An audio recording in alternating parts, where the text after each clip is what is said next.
Hello students, आप सभी का स्वागत है इस वीडियो में। और आज हम इस वीडियो में शुरू करने जा रहे हैं क्लास 9th एडवांस मैथमेटिक्स का चैप्टर नंबर 2 यानी सेट्स।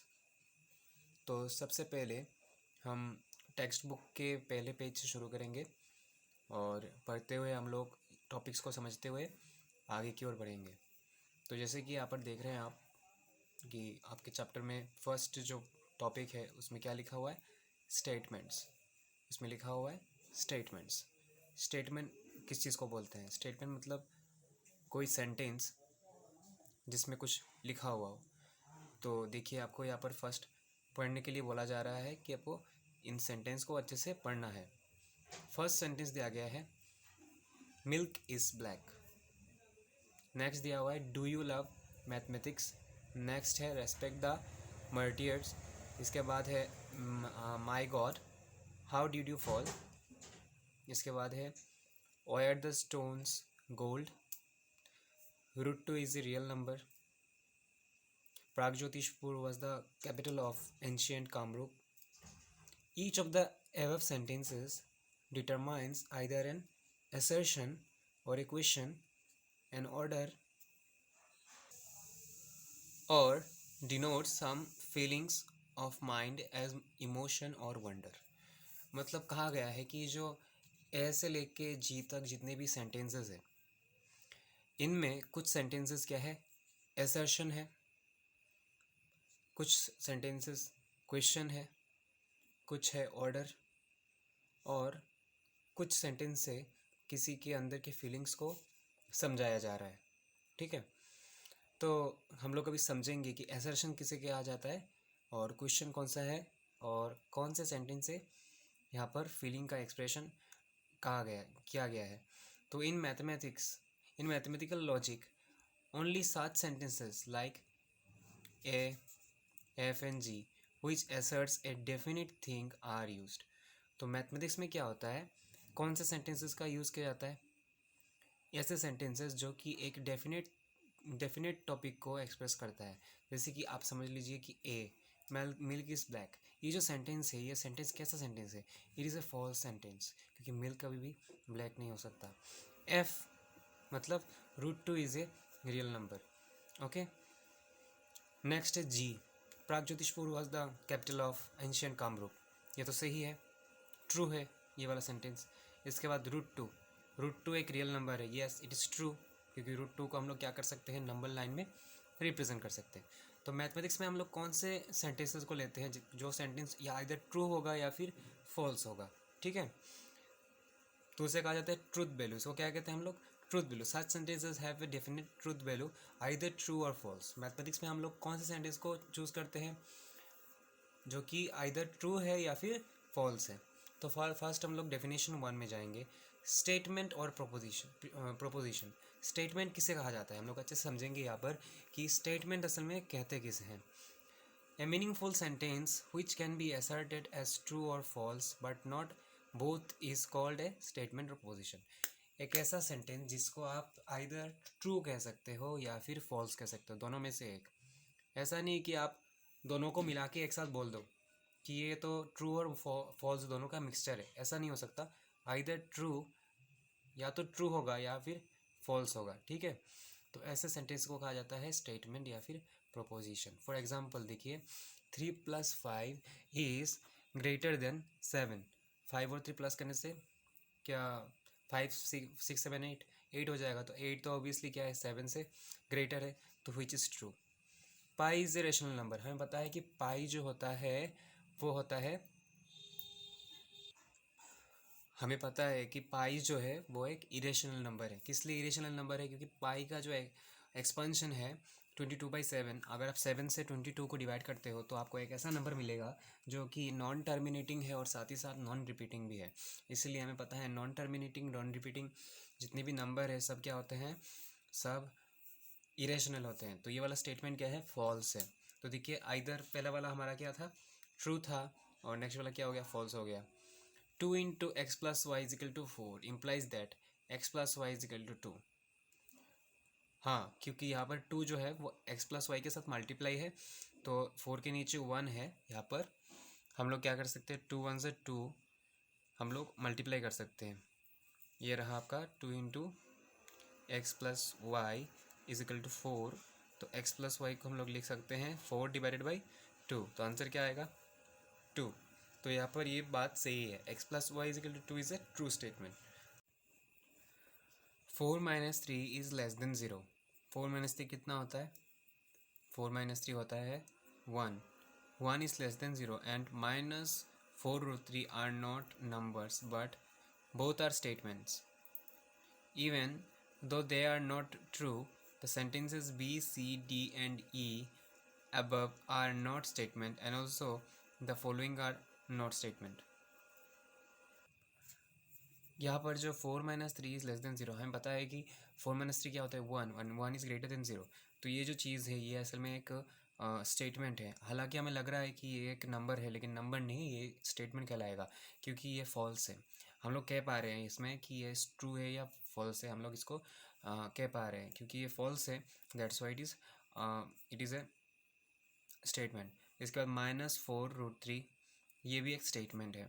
लेकिन यहाँ पर देखिए ऊपर का जो B number B, do you love mathematics, इसके बाद सी रेस्पेक्ट द मार्टियर्स, मतलब शहीदों का सम्मान करना चाहिए।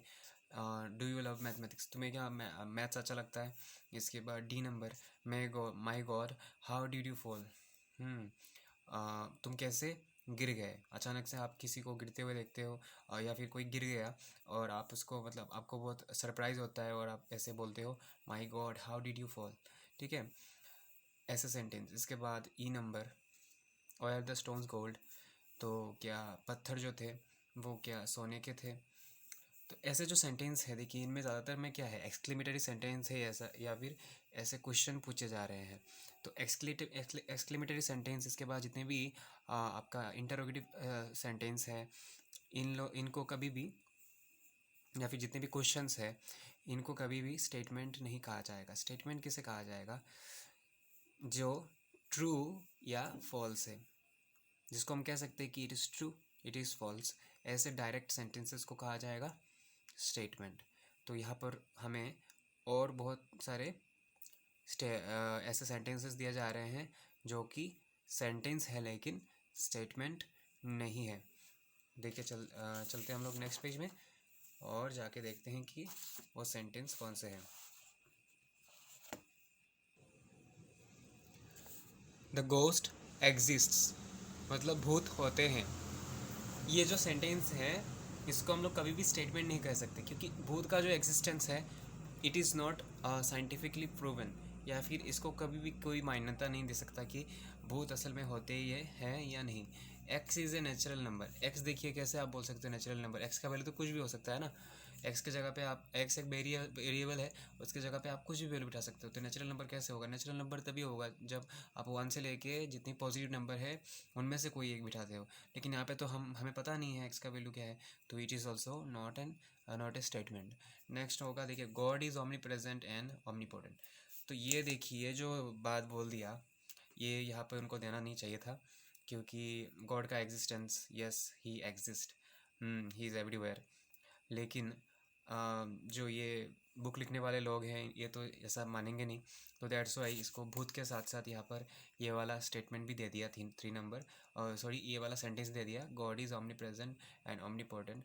और उनका कहना है कि it is not a statement. क्यों स्टेटमेंट नहीं है, क्योंकि बहुत सारे लोग ऐसे हैं जो जो एथिस्ट है वो कभी भी ऐसा नहीं मानेंगे God is omni present and omnipotent. तो जिस सेंटेंस को एक वर्ग के लोग मानेंगे दूसरे वर्ग के लोग नहीं मानेंगे, ऐसे सेंटेंस को भी हम लोग क्या नहीं कह सकते, स्टेटमेंट नहीं कह सकते। स्टेटमेंट मतलब जिसको सभी लोग मान्यता दे, सभी माने, आइदर ट्रू कहे या फिर फॉल्स कहे। ठीक है, तो आपको समझ में आ गया होगा किसे किसे हम लोग स्टेटमेंट कहते हैं। स्टेटमेंट मतलब डायरेक्ट ऐसा सेंटेंस जिसको हम लोग डायरेक्टली बोल सकते हैं कि हाँ ये ट्रू है या फिर फॉल्स है। लेकिन अगर ऐसा कोई सेंटेंस हो जाए जिसको हम लोग ना तो ट्रू कह सकते हैं ना तो फॉल्स कह सकते हैं, इसको हम लोग स्टेटमेंट कभी भी नहीं कहेंगे ऐसे सेंटेंसेस को। तो truth value of 2 can not B obtain until x is known, यहाँ पे इसको एक्सप्लेन किया जा रहा है कि ये जो x है, x का वैल्यू जब तक आपको पता नहीं चलेगा तब तक आप नहीं कह सकते कि ये ट्रूथ है। ट्रूथ वैल्यू का मतलब क्या होता है, ट्रुथ वैल्यू, ये जो कहा गया है ट्रुथ वैल्यू, ये बहुत ही इंपॉर्टेंट है और आगे जाके हमें चाहिए होगा। ट्रुथ वैल्यू का मतलब होता है कि कोई चीज़, या फिर आप यहाँ पे स्पेसिफिकली अगर बोलोगे तो कोई स्टेटमेंट ट्रू है या फॉल्स है, उसको हम लोग कहेंगे उसका ट्रुथ वैल्यू। ठीक है, तो एक्स का ट्रुथ वैल्यू आप नहीं कह सकते, एक्स ट्रू है या फिर फॉल्स है वो आप नहीं कह सकते जब तक ना आपको एक्स का वैल्यू का पता चल जाए। सिमिलरली जो नंबर 1 है, number 1 and 3 are the statement since they can not be asserted as true and false. Number 1 और 3 को हम लोग डायरेक्टली नहीं बोल सकते कि वो ट्रू है या फॉल्स है, क्योंकि उसको लेके अलग अलग लोगों के अलग अलग प्रकार के विचार है। तो दैट्स वाई 1 और 3 जो है यहाँ पर 1 और 3 सेंटेंस कभी भी स्टेटमेंट नहीं हो सकता। द ट्रूथ वैल्यूज, देखिए ट्रूथ वैल्यू दो होता है, एक तो है ट्रू और या फिर दूसरा होगा फॉल्स। ठीक है, of a statement are denoted by the symbols T and F. तो कभी भी आपको सेंटेंस के साइड में यहाँ पर लिखा होगा टी, तो आपको समझ जाना चाहिए कि इसका ट्रूथ वैल्यू क्या है, ट्रू। और अगर आपको सेंटेंस के पास लिखा है एफ, तो आपको समझ जाना चाहिए कि आपका ट्रूथ वैल्यू कितना है, क्या है, फॉल्स है या फिर एफ है। If P is a statement and is truth value is F, then we write truth value of P is F. तो सपोज आप मान लीजिए कि आपका एक स्टेटमेंट है जिसको आप डिनोट कर रहे हैं पी से और उसका ट्रूथ वैल्यू है एफ, तो हम लोग लिखेंगे truth value of P is F. Some statements can be formed by 2 और मोर सिंपल सेंटेंसेस। तो कभी कभी क्या होता है, कुछ कुछ स्टेटमेंट्स दो या दो से ज़्यादा स्टेटमेंट्स को एक साथ जोड़ के बनाया जाता है। जैसे कि for example elephant is strong and alpha is a Greek letter. तो देखिए यहाँ पर elephant is strong, it is true, और alpha is a Greek letter, ये भी सही है, ट्रू है। दोनों दोनों जो सेंटेंस है वो दोनों ट्रू है और दोनों को जोड़ के एक स्टेटमेंट बनाया जा रहा है।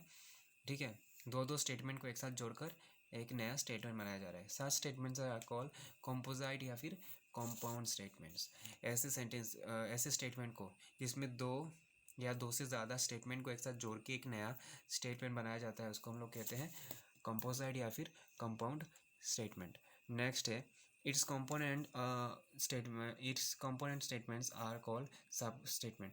अच्छा, ये जो दो स्टेटमेंट है जिनको हमने जोड़ा है इसको बनाने के लिए, इनको इंडिविजुअली कहा जाता है सब स्टेटमेंट। मैं अगर कहूँ कि what is elephant is strong, तो आप कहोगे कि elephant is strong is here, a sub statement. Alpha is Greek letter, तो आप कहोगे कि alpha is Greek letter, here is a sub statement. And elephant is strong and alpha is a Greek letter, इसको पूरा अगर मैं बोलूँ तो आप कहोगे it is a compound statement. ठीक है, द टर्म लाइक एंड और nor, if then, if and, if only if, etcetera which connect the sub statements are called connectives. तो ये जो यहाँ पे बीच में एंड यूज़ किया गया, कभी कभी दो या फिर दो से ज़्यादा स्टेटमेंट्स को जोड़ने के लिए एंड और nor, if then, if and only if, ऐसे चीज़ों का यूज़ किया जाता है, तो इनको कहा जाता है कनेक्टिव्स। क्या कहते हैं इसे कनेक्टिव्स कहते हैं। In addition to this, a connective not is use to mean the negation of a statement. तो कभी कभी क्या होता है, कुछ कुछ स्टेटमेंट में नॉट का भी यूज़ किया जाता है। ठीक है, तो नॉट से क्या पता चलता है, नॉट से आपको नेगेटिव भी पता चलेगा कि ना, नॉट का मतलब है किसी चीज़ का ना होना। This connectives are denoted by some logical symbols. तो ये जो जितने भी कनेक्टिव्स आपको कहा गया, और nor, if then, if and only if, not, इनको सिंपली बताने के लिए, सिंपली डिनोट करने के लिए कुछ सिंबल्स का यूज़ किया जाता है। क्योंकि ये तो देखिए यहाँ पर अल्फ़ाबेटिकली लिखा गया है, इसको अगर थोड़ा संक्षेप में आपको बताना हो तो उसके लिए कुछ सिंबल्स का भी यूज़ किया जाता है। Here P and Q denote some statement. तो यहाँ पर जहाँ जहाँ पे आपको दिखेगा पी और क्यू है, तो आपको समझ जाना चाहिए कि यहाँ पर पी और क्यू का मतलब क्या है, स्टेटमेंट्स। ठीक है, स्टेटमेंट्स है, उनको पी और क्यू से डिनोट किया गया है। तो सबसे पहले हम लोग देखेंगे कौन सा connective, and connective. Name of the compound statement, conjunction. जब भी किसी स्टेटमेंट में, कंपाउंड स्टेटमेंट में, किस प्रकार के स्टेटमेंट में, कंपाउंड स्टेटमेंट में आपको कनेक्टिव में एंड मिलेगा, तो आप उस तरह के कंपाउंड स्टेटमेंट को क्या कहोगे, कंजंक्शन स्टेटमेंट कहोगे। क्या कहोगे, कंजंक्शन स्टेटमेंट, मैं फिर से बोल रहा हूँ, जब भी आपको किसी कंपाउंड स्टेटमेंट में कनेक्टिव के जगह एंड मिलेगा, एंड जैसे कि यहाँ पे एंड था, तो उस प्रकार के कंपाउंड स्टेटमेंट को आप क्या कहोगे? Conjunction statement. क्या कहोगे? Conjunction statement. उसको डिनोट किया जाता है इस तरह से सिंबल देकर, ठीक है। तो हम लोग लिखेंगे पी और ऊपर इस तरह से देंगे और ये वाला लिखेंगे पी एंड। इसको हम लोग कैसे पढ़ेंगे? P and Q, P and Q, okay. अगर और रहा तो उससे कहा जाएगा डिसजंक्शन। क्या कहा जाएगा? डिसजंक्शन। और एंड का ठीक ऑपोजिट में, एंड ऊपर की तरफ है और जो और है वो नीचे की तरफ है, तो पी और क्यू। उसको कैसे पढ़ेंगे हम लोग? रीड कैसे करेंगे? पी और क्यू। इफ़ या फिर अगर देन रहा तो उसे कहा जाएगा कंडीशनल या फिर इम्प्लीकेशन। कंडीशनल। इफ़ का मतलब क्या होता है? कंडीशन। मैं आपके लिए काम करूँगा लेकिन, इफ़ का मतलब क्या होता है? लेकिन, ठीक है। तो जब भी लेकिन या फिर इफ़ लग जाता है तब कंडीशन आ जाता है, तो उसे कहते हैं कंडीशनल स्टेटमेंट। तो कंडीशनल स्टेटमेंट में आपका अगर इफ़ रहा तो ऐसे एरो जैसा दिया जाता है, और अगर इम्प्लीकेशन मतलब, इम्प्लीकेशन शब्द का अर्थ है, जैसे कि मैं बताता हूँ आपको,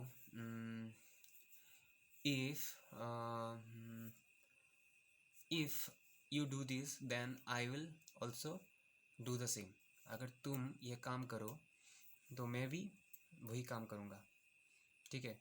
तो पहले स्टेटमेंट में लगाया जाएगा इफ़, अगर आप ये करते हो तो ऐसा होगा वैसा होगा। इसके बाद देन लगाया जाता है, ठीक है। जैसे कि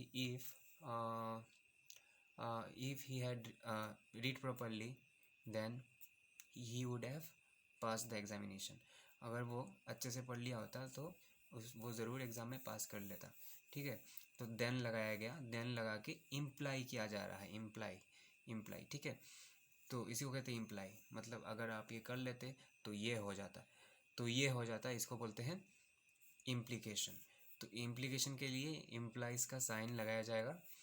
तो पी और ये वाला है इफ़, पी को आप इफ़ से जोड़ रहे हो क्यू के साथ, और अगर इम्प्लाई देन दे के जोड़ोगे तो पी इम्प्लाइज का साइन रहेगा और Q. If and only if, जिसको शॉर्ट में लिखते हैं IFF। जब भी आपको कहीं पे IFF लिखा हुआ दिखेगा आप उसे बोलोगे इफ़ एंड ओनली इफ़। इसको बोलते हैं बाई कंडीशनल और इक्विवेलेंस, बोथ वे इम्प्लीकेशन। मतलब आगे की तरफ पीछे की तरफ। जैसे आप एक इक्वेशन लिख रहे हो, ठीक है। जैसे कि आप लिख रहे हो सपोज x+y, और x+y लिखने के बाद आप ये वाला साइन बिठाते हो, ठीक है, या फिर ये वाला साइन बिठाते हो, तो उसका मीनिंग होगा, जैसे कि x+y लिख दिया, लिखने के बाद ये वाला साइन बिठाया, नेक्स्ट लाइन में आपने लिखा 3+4, तो आपका मीनिंग होगा कि 3+4 से भी आप x+y में जा सकते हो और x+y से भी आप 3+y के पास आ सकते हो, ठीक है। मतलब दोनों लाइन के बीच में आप कहीं से भी कहीं भी जा सकते हो, आगे से पीछे, पीछे से आगे। उसको कहते हैं बाई कंडीशनल। तो आप इसे एरो से डिनोट कर सकते हो, इस तरह से देखे हुए डिनोट कर सकते हो, और इस तरह से देखे हुए डिनोट कर सकते हो। और नॉट मीन्स निगेशन मतलब जिसमें निगेटिविटी हो, मतलब जो आप ना कर रहे हो, जो हैपन नहीं हो रहा है, जो एग्जिस्ट नहीं कर रहा है, जो पॉसिबल नहीं है, इसके लिए हम लोग यूज़ करते हैं नॉट। और नॉट को हम लोग डिनोट करते हैं इस तरह से, वेव जैसा एक शेप देकर, जो कि सिमिलरिटी में है, ट्राइंगल के सिमिलरिटी जैसा। और इसको हम लोग लिख देते हैं इस तरह से, पी के आगे जो भी हमारा स्टेटमेंट रहेगा, स्टेटमेंट के आगे हम लोग लगा देंगे।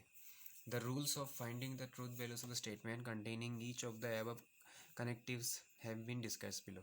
तो किस तरह से हम लोग ट्रूथ वैल्यूज निकालें उसका अभी हम लोग डिस्कस करेंगे, वो देखेंगे हम लोग। Finding truth values of a compound statement. The rules for finding the truth values are describe by some axioms T1 T2 etcetera. तो यहाँ पर कुछ एक्सियोम्स हैं। एक्सियोम्स मतलब जिस तरह से यूक्लिड का एक्सियोम है उसी तरह से यहाँ पर भी कुछ एक्सियोम्स हैं। एक्सियोम मतलब कुछ रूल्स, ठीक है, जो आपको हमेशा याद रखना चाहिए। कुछ लॉज है जो कि आपको हमेशा याद रखना चाहिए, और उसके सहारे हम लोग यहाँ पर ट्रूथ वैल्यू निकालने वाले हैं। पहले हम लोग जाएंगे कंजंक्शन में।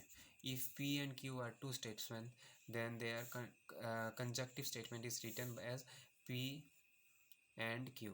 Read as P and Q. ये तो हम लोग पढ़ चुके हैं अभी भी कि जो कंजंक्शन है वो कब होता है, जब एंड रहता है, और एंड का सिंबल क्या है, ऐसा पिरामिड जैसा. नीचे पिरामिड का सिर्फ अगर बेस हटा दो तो जो चीज़ बनेगा उसको बोलते हैं एंड. अभी हम देखेंगे यहाँ पर एक एग्जांपल जिससे समझने की कोशिश करेंगे किस तरह से हम लोग ट्रुथ वैल्यू निकालें. तो लेट पी बी, पी से डिनोट किया जा रहा है, ठीक है. ये जो स्टेटमेंट है 9 इज़ ग्रेटर देन 5, इसको हम लोग डिनोट कर रहे हैं. डिनोट का मतलब होता है कि किसी जैसे कि समझ लीजिए आपका कोई फ्रेंड है जिसका नाम है रोहित. रोहित को आप आर से डिनोट कर रहे हो, ठीक है. आर लिख रहे हो. आर किसका है, जैसे कि हम लोग चोर पुलिस खेलते हैं, इसमें आर लिख दिया. आर लिख के पॉइंट लिख रहे हो, पूरा नाम लिख के सिर्फ आर कागज़ में लिख के उसके नीचे आप पॉइंट लिखते जा रहे हो उसका. तो उसी तरह से यहाँ पर समझ लीजिए कि पी से डिनोट कर रहे हैं हम लोग 9 इज़ ग्रेटर देन 5, और क्यू से दूसरा एक स्टेटमेंट है 9 इज़ लेस देन 11, इसको डिनोट कर रहे हैं, ठीक है. तो दोनों को जोड़कर जब हम लोग कंजंक्शन बनाएंगे तो हम लोग उसको कैसे लिखेंगे, P and Q, P and Q. और उसको अगर ऐसे लिखें हम लोग तो कैसे लिखेंगे, 9 is greater than 5 and 9 is less then 11. और दोनों को अगर एक साथ जोड़ देंगे तो बीच में जो बार बार आ रहा है, कौन सा चीज़ दो बार आया है यहाँ पर, 9. तो 9 को बीच में रखेंगे. देखिए यहाँ पर है 9 इज़ ग्रेटर देन 5, तो यहाँ पर 9 लिख के उसके आगे ग्रेटर देन साइन लगा देंगे. वो 9 जो है 5 से बड़ा है, छोटा किससे है, 11 से, तो इसको लिख देंगे यहाँ पर, ठीक है. Truth value of P and Q. P and Q का ट्रूथ वैल्यू कैसे निकाले, तो अभी हम लोग देखेंगे फर्स्ट एक्सियम T1, और हम लोग देखेंगे किस तरह से ट्रूथ वैल्यू निकालते हैं फॉर P एंड Q. और ये जो टेबल है इसको बोलते हैं हम लोग ट्रूथ टेबल. तो फर्स्ट ऑफ ऑल आपको समझने में थोड़ा मुश्किल हो सकता है, आप सोचेंगे कि ये क्या चीज़ है टेबल के अंदर इस तरह से लिख रहे हैं, लेकिन यहाँ पर कुछ भी नहीं है. टेबल मतलब आपको आसान लगेगा एकदम. इसमें बस एक सिंपल सा बात कहने के लिए इसको इतना बढ़ा करके लिखा गया है. इसमें कुछ भी नहीं है इतना समझने वाला चीज़, सिर्फ एक छोटा सा बात है जो आपको समझना है. तो देखिए एग्जाम में क्या लिखा हुआ है, if P is true and Q is true. मतलब P एक स्टेटमेंट है, अगर वो ट्रू है और Q जो एक स्टेटमेंट है वो भी ट्रू है, then P and Q is true, otherwise P and Q is false. मतलब दोनों के दोनों स्टेटमेंट अगर ट्रू हो जाए तभी जाके उनका जो कंजंक्शन है, या फिर आप कह सकते हो कि उनका जो उनको मिला के जो कॉम्पोजिट्स हैं, स्टेटमेंट तैयार किया गया है, वो क्या होगा, ट्रू होगा, अदरवाइज फॉल्स होगा. तो देखिए यहाँ पर, ये देखो पहले जो कॉलम है उसमें हम लोग P लिखेंगे, ने लास्ट सेकंड वाले में Q, और जो थर्ड वाला है उसमें लिखेंगे P एंड Q. अगर P भी ट्रू है Q भी ट्रू है तो मेरा P एंड Q क्या हो जाएगा, ट्रू होगा. और नेक्स्ट बाकी तीनों जो है उसमें देखिए क्या लिखा है यहाँ पर. फर्स्ट P को ट्रू पकड़ा है, Q को फॉल्स. देखिए एक फॉल्स हो गया, एक फॉल्स होने से मेरा जो कंजंक्शन स्टेटमेंट होगा वो फॉल्स हो जाएगा. यहाँ पर देखिए जो P है उसको फॉल्स पकड़ लिया, तो देखिए एक अगर फॉल्स हो जाएगा तो पूरा जो कंजंक्शन स्टेटमेंट है वो क्या हो जाएगा, फॉल्स हो जाएगा. यहाँ पर देखिए दोनों ही फॉल्स है, दोनों फॉल्स होने से तो ऑब्वियसली मेरा कंजंक्शन स्टेटमेंट क्या होगा, फॉल्स होगा. ट्रू कब होगा मेरा कंजंक्शन स्टेटमेंट, जब दोनों के दोनों स्टेटमेंट, या फिर हम जितने भी स्टेटमेंट्स को जोड़ रहे हैं एक साथ, सबके सब अगर ट्रू हो तभी जाके मेरा स्टेटमेंट क्या होगा, ट्रू होगा, अदरवाइज फॉल्स होगा. Example, let P means Maniram is hanged.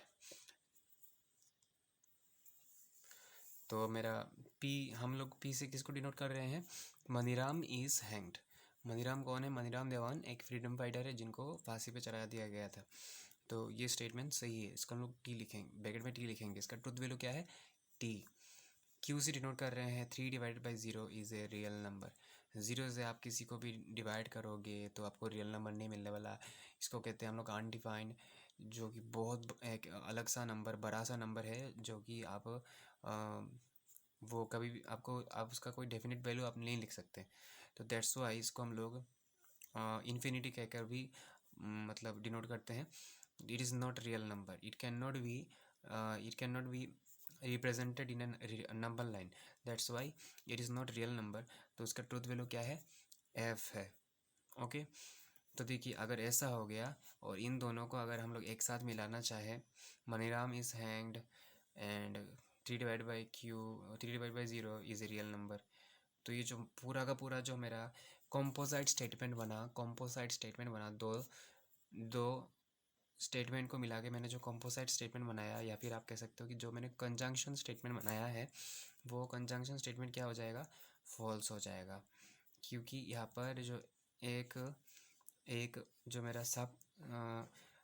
जो सब स्टेटमेंट है, सब स्टेटमेंट क्या है, मैंने जो कहा था पहले कि जिनको आप जोड़ रहे हो वही आपके सब स्टेटमेंट है। क्योंकि मेरा दूसरा वाला सब स्टेटमेंट फॉल्स है, तो मेरा पूरा जो कंपोजाइट स्टेटमेंट हो गया वो फॉल्स हो गया। ठीक है, नेक्स्ट है डिसजंक्शन। हम लोग समझेंगे डिसजंक्शन किसको कहते हैं। डिसजंक्शन का जो सिंबल होता है वो इस तरह से होता है, एग्जैक्टली भी की तरह नहीं होता, इसका ठीक उल्टा।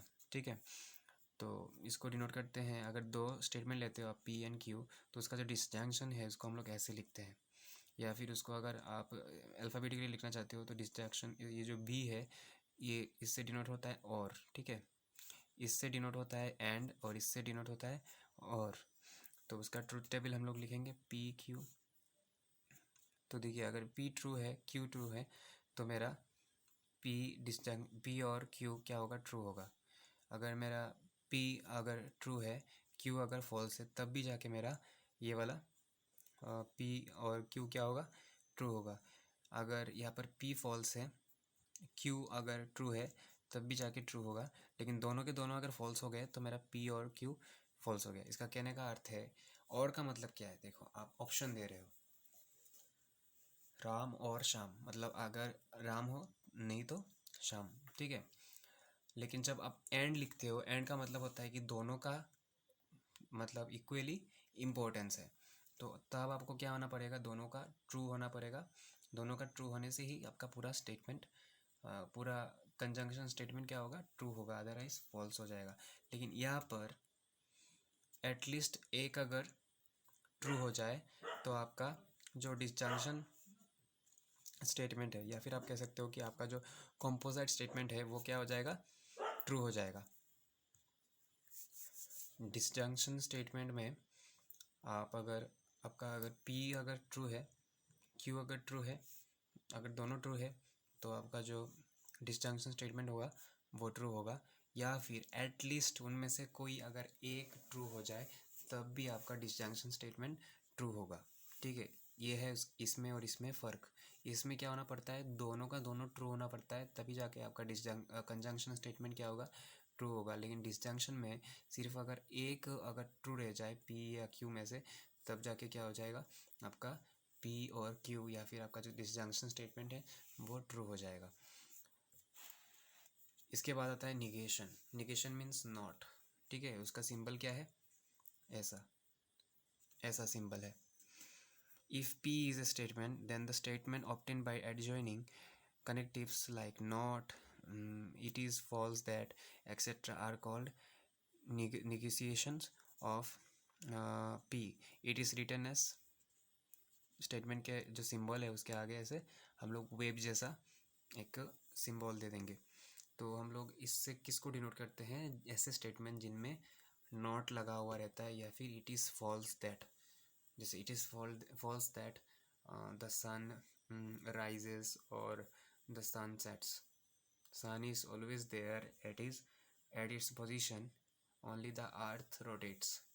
ओके, तो ऐसे सेंटेंस को हम लोग क्या कहेंगे, निगेशन कहेंगे। मतलब सेंटेंस को निगेशन नहीं कहेंगे, इसको जोड़ने वाला जो ये चीज़ है इसका नाम क्या है, इसका नाम है कनेक्टिव।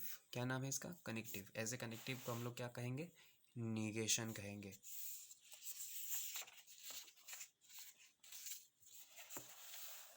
इसका एग्जाम्पल देखिए, for example let the statement P means mercury is heavier than gold, then P के आगे ये वाला negation of P will mean mercury is not heavier than gold. Suppose आपके पास एक स्टेटमेंट है mercury is heavier than gold, mercury जो है वो सोने से भारी है, अगर आपको कोई कह दे कि इसका निगेशन बताओ, तो आप क्या कहोगे? इसका ठीक उल्टा बोलोगे, mercury is not heavier than gold. इसके आगे बस आप थोड़ा निगेटिव लगा दोगे, ठीक है, नॉट। इसके बाद देखो, और इसको आप दूसरे तरीके से भी कह सकते हो, क्या लगाकर, it is not true that mercury is heavier than gold. और ऐसे भी कह सकते हो, it is false that mercury is heavier than gold. It is होना चाहिए, इफ़ नहीं होगा, ठीक है। It is false that mercury is heavier than gold, या फिर आप कह सकते हो it is not that mercury is heavier than gold. आप लोग कह सकते हो, इतना सोचने की ज़रूरत नहीं है, बस ये याद रखना, आप नॉट लगाना है, या फिर if it is not true that, या फिर आप कह सकते हो इट इज़ फॉल्स दैट, बस ये याद रखो। नेक्स्ट है T3 एक्सियम, जिसमें कहा गया कि the truth value of P negation is opposite to the truth value of P. मतलब पी, देखिए यहाँ पर ये जो स्टेटमेंट है, ये है आपका पी, और ये वाला चीज़ जो है आपने नीचे नॉट लगा के लिखा है, ये है निगेशन पी, ठीक है। तो ये दोनों एक दूसरे के क्या है, हमेशा ऑपोजिट है। अगर पी का ट्रूथ वैल्यू टी हुआ, तो आपका निगेशन पी का ट्रूथ वैल्यू क्या होगा, ऑफ एफ होगा, फॉल्स होगा। और इसका अगर एफ हुआ, तो इसका ट्रूथ वैल्यू कितना होगा, ट्रू होगा। जैसे कि हम लोग यहाँ पे देख रहे हैं, हमारे ये वाला जो स्टेटमेंट है, इसमें ट्रूथ था, mercury is heavier than gold, लेकिन हमने इसको झूठा साबित कर दिया, क्या लगाकर, इसके आगे निगेशन लगाकर। अभी एक एग्जांपल है, let P means all man are mortal, मतलब सभी इंसान मरणशील है, सब। Its truth value is true, हमें पता है it is true, this statement is true, then truth value of negation P is F. अगर आप इसका निगेशन लगा दो, तो ये क्या हो जाएगा, फॉल्स हो जाएगा। और इसको आप लोग कैसे लिखोगे, all man are not mortal, या फिर आप ऐसे भी लिख सकते हो, it is not true that all man are mortal, या फिर आप ऐसे भी कह सकते हो, it is false that all man are mortal. इसके बाद ये वाला जो है, negation of P and Q is equal to negation of P और निगेशन ऑफ क्यू होना चाहिए था यहाँ पर, ठीक है। निगेशन ऑफ पी और Q is equal to negation of P and negation of Q. तो इनका प्रूफ करना पड़ेगा, हम लोग करेंगे आगे जाके। अभी हम लोग के पास पढ़ते जाते हैं। इसका देखिए इम्प्लीकेशन अभी हम लोग पढ़ेंगे इम्प्लीकेशन के बारे में।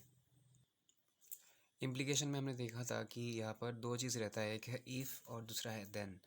तो अगर पी और क्यू हमारा स्टेटमेंट्स है, और पी के आगे इफ़ रहता है और क्यू के आगे देन रहता है, तब हम लोग इस सिंबल से डिनोट करते हैं, इसको कहा जाता है इम्प्लीकेशन। तो ये चलिए हम लोग अभी चौथा जो हमारा एक्सियम है वो हम लोग पढ़ेंगे। Let P and Q are statements. आपका स्टेटमेंट जो है उसको आप डिनोट कर रहे हो पी और क्यू से। Then truth values of P implies Q are given in the table. तो आप इसका ट्रूथ वैल्यू कैसे लिखोगे आप, ये जो आपका कंपाउंड स्टेटमेंट है, इसका आप ट्रूथ वैल्यू किस तरह से लिखोगे, इसको इस ट्रूथ टेबल में दिया गया है। फर्स्ट कॉलम में रहेगा आपका पी, इसके बाद इसमें रहेगा क्यू का ट्रूथ वैल्यू, और थर्ड कॉलम में रहेगा पी इम्प्लाइज क्यू का ट्रूथ वैल्यू। तो पी का ट्रूथ वैल्यू अगर ट्रू हुआ आपका, अगर पी स्टेटमेंट ट्रू है, क्यू स्टेटमेंट भी अगर ट्रू है, तो पी इम्प्लाइज क्यू क्या होगा, ट्रू होगा। अगर आपका पी ट्रू है लेकिन क्यू अगर फॉल्स है, तो आपका पी इम्प्लाइज क्यू जो है वो क्या हो जाएगा, फॉल्स हो जाएगा। अगर आपका पी फॉल्स है, क्यू अगर ट्रू है, तब जाके आपका पी इम्प्लाइज क्यू ट्रू हो जाएगा। लेकिन दोनों अगर फॉल्स है, तब भी जाके पी इम्प्लाइज क्यू क्या होगा, ट्रू होगा। ये कैसे हो गई, ये थोड़ा पेचीदा है, हम लोगों को समझना पड़ेगा अच्छे से। फॉर एग्जाम्पल, इफ़ आसान भाषा में अगर आपको समझना है, तो इसका मतलब है कि अगर P का वैल्यू ट्रू है और Q का वैल्यू अगर फॉल्स है, सिर्फ और सिर्फ उसी केस में क्या होगा, आपका P इम्प्लाइज Q का वैल्यू फॉल्स होगा, और बाकी सभी केसेस में क्या होगा, आपका ट्रू होगा। देखिए आप बाकी तीनों केसेस में देख लीजिए, सब में क्या हुआ है, आपका P इम्प्लाइज Q का वैल्यू ट्रू आया है। लेकिन जब Q का वैल्यू फॉल्स और P का वैल्यू ट्रू हुआ था, उस केस में आपके P इम्प्लाइज Q का वैल्यू कितना आया, फॉल्स आया। तो हमेशा आपको याद रखना चाहिए कि यहाँ पर इफ़ के जगह पर इफ़ P वाला जो पार्ट है ये अगर ट्रू हो जाए और देन Q वाला जो पार्ट है ये अगर फॉल्स हो जाए, उस केस में आपका P इम्प्लाइज Q का वैल्यू क्या होगा, फॉल्स होगा, अदरवाइज सब ट्रू होगा। यहाँ पर देखिए इसके ऊपर एक एग्जांपल दिया गया है इसको अच्छे से समझने के लिए। Let P is equal to Mridul studies in school. Mridul नाम का एक लड़का है जो कि स्कूल में पढ़ता है। अच्छा, इसको मान लेते हैं हम लोग true. Q is equal to 3+1 less than zero. तो 3+1 कितना होता है, 4। 4 का भी 0 से लेस देन होता है क्या, नहीं होता, ये फॉल्स है। R is equal to -1 is a rational number. तो -1 जो है वो रैशनल नंबर है, क्योंकि -1 के नीचे भी एक 1 होता है, उसके न्यूमरेटर में एक इंटीजर है और डिनोमिनेटर में भी एक इंटीजर है। PY फॉर्म में लिख सकते हैं, that's why it is also a true statement. The truth value of P implies Q is false. इस केस में क्या होगा, देखिए P इम्प्लाइज Q जो है, अगर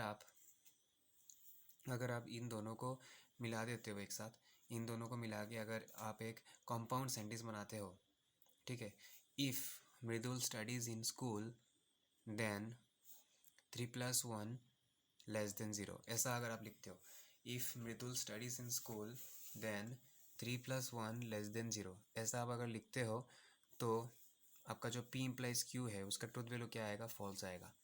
क्योंकि हमने अभी भी बताया था कि जब आपका P का वैल्यू अगर ट्रू है और Q का वैल्यू अगर फॉल्स है, उस केस में आपका P इम्प्लाइज Q का वैल्यू क्या हो जाता है, फॉल्स हो जाता है। तो दूसरा केस देखिए, यहाँ पर दिया गया है truth value of Q implies P is true. लेकिन आप अगर उसको थोड़ा पलट देते हो, Q इम्प्लाइज P लिखना चाहते हो, अगर आप ऐसे लिखते हो if 3+1 is less than zero then Mridul studies in school, तब जाके क्या हो जाएगा, आपका फर्स्ट वाले का जो वैल्यू है वो हो जाएगा आपका फॉल्स और सेकंड वाले का हो जाएगा ट्रू। तब जाके आप लिख पाओगे कि Q implies P is true. आपको हमेशा याद रखना है कि सेकंड वाले में, इम्प्लीकेशन में सेकंड वाले में अगर फॉल्स आ जाए और फर्स्ट वाले में अगर आपका ट्रू आ जाए, तो आपका जो P इम्प्लाइज Q होगा, मतलब फर्स्ट इम्प्लाइज सेकंड होगा, वो फॉल्स हो जाएगा और बाकी के सभी केसेस में क्या होगा, ट्रू होगा। जैसे कि यहाँ पर देखिए Q इम्प्लाइज P में क्या होता है, फर्स्ट वाला फॉल्स और सेकंड वाला ट्रू, तो आपका Q इम्प्लाइज P क्या हो जाएगा, ट्रू हो जाएगा। Truth value of P implies R, P implies R, if Mridul studies in school then -1 is a rational number. दोनों ही ट्रू है, दोनों ट्रू होने से क्या हो जाता है, ट्रू हो जाता है। मतलब R इम्प्लाइज Q क्या हो जाएगा, सॉरी P इम्प्लाइज R क्या हो जाएगा, ट्रू हो जाएगा। लेकिन अगर आप उल्टा करते हो इसका, सॉरी उल्टा नहीं, R इम्प्लाइज Q करते हो आप, मतलब if -1 is a rational number, if -1 is a rational number then 3+1 is less than zero. पहला वाला ट्रू, सेकंड वाला फॉल्स, तो सेकंड वाला फॉल्स होने से और फर्स्ट वाला ट्रू होने से क्या होता है, आपका R इम्प्लाइज Q क्या हो जाएगा, फॉल्स हो जाएगा। ठीक है, इसी चीज़ को आप अब हमें क्या करना है, याद रखना है। तो यहाँ पर कुछ नोट दिया गया है, इसको हमें पढ़ना है। इफ़ P इम्प्लाइज Q, अगर P इम्प्लाइज Q होता है तब क्या क्या होता है, देखिए फर्स्ट वन, नंबर 1 पॉइंट है Q inverse P is called the converse of, sorry Q implies P is called the converse of the statement. इसका ऑर्डर देखिए, पहले P है, इसके बाद Q है, लेकिन इसका ऑर्डर देखिए, पहले Q है, इसके बाद P है, पलट गया ना ये चीज़। तो इसको हम लोग कहेंगे converse of the statement P implies Q, हम लोग कहेंगे कि ये वाला इसका कन्वर्स है। इसके बाद देखिए negation P implies negation Q is called inverse of the statement. अगर नेगेशन लगा देते हो आप दोनों के आगे, तो कहा जाएगा कि इस स्टेटमेंट का ये वाला क्या है, सॉरी ये जो स्टेटमेंट है ये इसका इनवर्स कहलाएगा। क्या कहलाएगा, इनवर्स कहलाएगा। नेक्स्ट है third number, negation Q implies negation P कहलाएगा इसका कंट्रा पॉजिटिव। क्या कहेंगे उसको, कंट्रा पॉजिटिव। ठीक है, negation Q implies negation P is called the contrapositive of P implies Q. It can be shown that the truth value of P implies Q is same as that of negation Q implies negation P। मतलब इसका P implies Q का और इसका, अगर ये वाला, अगर कोई भी मान लीजिए कि आप किसी भी कंपाउंड स्टेटमेंट का आप अगर कॉन्ट्रा पॉजिटिव निकालते हो तो उसका जो कॉन्ट्रा पॉजिटिव होगा, कॉन्ट्रा पॉजिटिव का जो ट्रूथ वैल्यू होगा वो उसके ट्रूथ वैल्यू के साथ बिल्कुल क्या होगा, सेम होगा, इक्वल होगा। ठीक है, ये चीज़ आपको याद रखना चाहिए कि किसी भी कंपाउंड स्टेटमेंट के कॉन्ट्रा पॉजिटिव का जो ट्रूथ वैल्यू होगा वो उसके ट्रूथ वैल्यू के साथ सेम होगा। और यहाँ पर देखिए जो the truth value of Q implies P is same as those of negation P implies negation Q। Q implies P का जो ट्रूथ वैल्यू होगा वो negation of P implies negation of Q के ट्रूथ वैल्यू के बराबर होगा। अभी हम लोग नेक्स्ट पढ़ेंगे बाई कंडीशनल। बाई कंडीशनल में क्या किया जाता है, इम्प्लाइज के दोनों तरफ एरो दिया जाता है या फिर एरो इस तरह के सिंबल का यूज़ किया जाता है। और यहाँ पर हम लोग बाई कंडीशनल में क्या लिखते हैं, इफ़ एंड ओनली इफ़, उसको शॉर्ट फॉर्म में लिखते हैं IFF। तो बाई कंडीशनल स्टेटमेंट कौन सा है, ए compound statement of the form P implies Q if P then Q and Q implies P if Q then P is called a biconditional statement। मतलब आपका अगर P implies Q और Q implies P दोनों का अगर value same हो तब जाके आप क्या कहोगे कि ये क्या है, कि बाइकंडीशनल स्टेटमेंट है। It is written as P, इसको कहते हैं if and only if Q, और ऐसे भी लिख सकते हैं, इन दोनों का मीनिंग सेम है, if and only if. This means P if and only if Q और P IFF Q, और ऐसे भी लिख सकते हो आप P is equivalent to Q। इसका ट्रुथ टेबल देखेंगे हम लोग, 3 कॉलम बनाना है, P का, Q का और P if and only if Q। अगर दोनों ट्रूथ हुआ तो ये वाला ट्रूथ होगा, अगर ये वाला ट्रूथ सेकंड वाला फॉल्स होगा तो ये वाला फॉल्स हो जाएगा, अगर इसमें फर्स्ट वाला फॉल्स और सेकंड वाला ट्रू होगा तो फिर से फॉल्स हो जाएगा, और दोनों ही अगर फॉल्स होगा तो ट्रू। तो इसको याद रखने का तरीका क्या है, in other words P if and only if will be true if truth values of both P and Q are same. मतलब यहाँ पे इसको याद रखने का जो तरीका है वो ये है कि अगर P एंड Q दोनों का ट्रूथ वैल्यू अगर सेम हो जाएगा, आइदर फॉल्स या फिर ट्रू, जैसे कि यहाँ पर देखिए दोनों सेम है, ट्रू है, तो P if and only if Q का वैल्यू क्या होगा, ट्रू होगा। लेकिन अगर दोनों का सेम नहीं रहा, जैसे कि यहाँ पर सेम है, फॉल्स है दोनों का, तो मेरा truth value P if and only if Q का क्या हो जाएगा, ट्रू हो जाएगा। लेकिन दोनों का अगर सेम ना हुआ तो तब जाके फॉल्स हो जाएगा, ये चीज़ हमें याद रखना है। नेक्स्ट है एग्जाम्पल। इसका जो एग्जाम्पल है इसको अच्छे से समझने के लिए हम लोग PC डिनोट कर रहे हैं, capital of India is Karachi, तो ऑब्वियसली ये तो फॉल्स है, इंडिया का कैपिटल कराची नहीं है। QC डिनोट कर रहे हैं capital of India is Delhi, ये वाला ट्रू है। और RC डिनोट कर रहे हैं पाई इज़ रेशनल नंबर, पाई का रेशनल नंबर है, नहीं, पाई रेशनल नंबर नहीं है, पाई इज़ एन इरेशनल नंबर। तो देखिए अभी अगर आप इसको ऐसे लिखना चाहें, P और if and only if Q, मतलब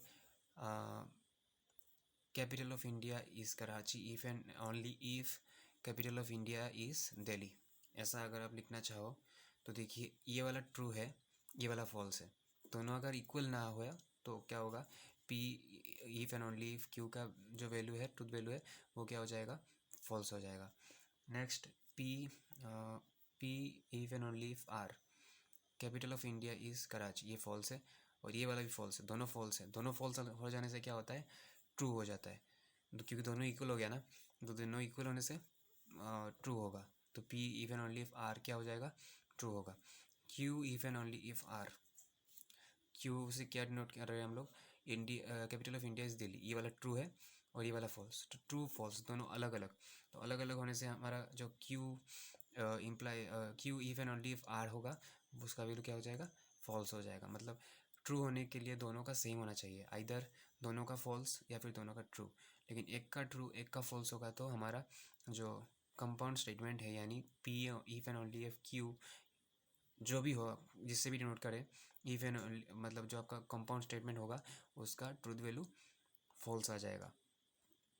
कंपाउंड स्टेटमेंट का ट्रूथ वैल्यू T आने के लिए दोनों का सेम होना पड़ेगा, आइदर दोनों का ट्रू या फिर दोनों का फॉल्स।